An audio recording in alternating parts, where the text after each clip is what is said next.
কিছু মানুষ জীবনে এমন থাকে, তাকে আমরা ইচ্ছাকৃতভাবে কল করি। তার সাথে কোনো দরকার নেই, তবুও তাকে আমরা ফোন করি। কেন কি তার আওয়াজটা শুনতে খুব ভালো লাগে আমাদের। কোনো দরকার নেই তার সাথে দেখা করার, কিন্তু তাও তাকে দেখতে একবার ভালো লাগে। কেন কি তাকে দেখে মনের ভিতর একটা শান্তি অনুভব হয়।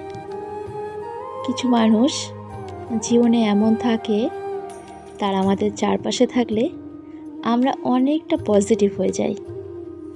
আমাদের এরকম মানুষ থাকলে খুব ভালো লাগে। তোমাদের জীবনে যদি এমন মানুষ থেকে থাকে, তাহলে আমার এই ভিডিওটা অবশ্যই তাদের সাথে শেয়ার করো, আর তাকে জানিও সেই মানুষটা তোমার লাইফে কতটা ইম্পর্টেন্ট।